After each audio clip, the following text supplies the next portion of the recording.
Welcome to our viewers on PBS in America and around the globe. We start with a humanitarian crisis in Afghanistan. Ever since the Taliban seized power again in 2021, millions of women and girls have lost access to education and other freedoms. The country is now facing a humanitarian crisis with its coldest winter in a decade. Temperatures are as low as -31 degrees Celsius. The United Nations estimates that 97% of Afghans are living in poverty. Some 20 million people are facing acute hunger. Two-thirds of Afghans are in need of humanitarian assistance, including clean water and sanitation. And yet the Taliban is refusing to lift the ban on female aid workers. That ban was confirmed in a statement to the BBC today. Our chief international correspondent, Lisa Doucette, has travelled to Salang in the Hindu Kush region to see how bad things are. A winter wonderland of aching beauty, but brutal.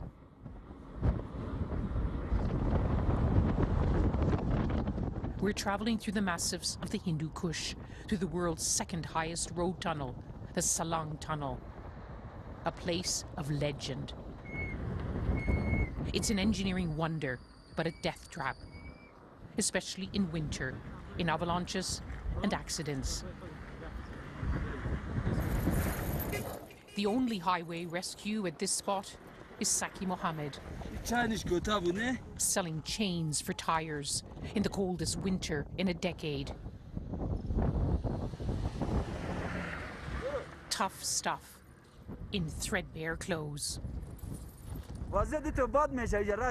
It gets so cold, you can't see the road, you can't walk, and the heaters in cars don't work.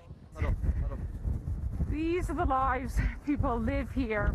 It's so cold, but he said it's going to get colder still. We've been out just for minutes and eyebrows are frozen and my face feels it's going to fall off. Imagine if you live day in, day out in conditions like this.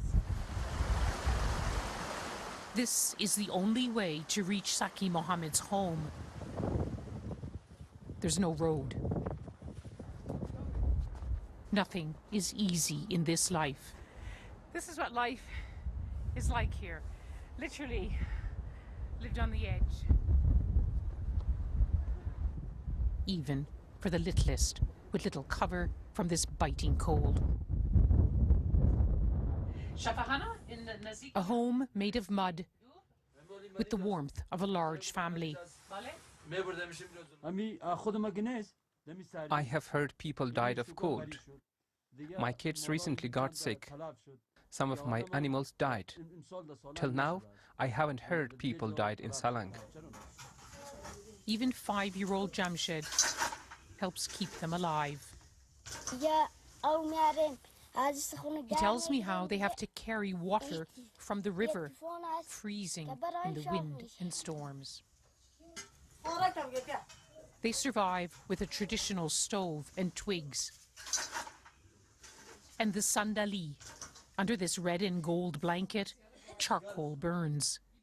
You can taste the fumes in this room. This year, their heating costs soared, just like the rest of the world.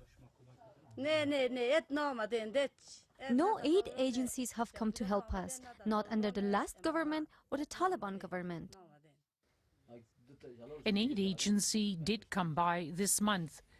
This family wasn't seen as needy. Imagine the others. Their oldest daughters didn't go to school. They couldn't afford it.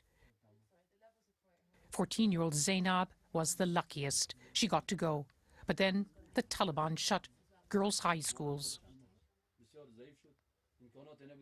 Such hard lives in such harsh terrain. Afghan rulers come and go.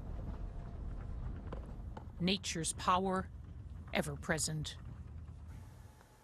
BBC's Lisa Doucette there.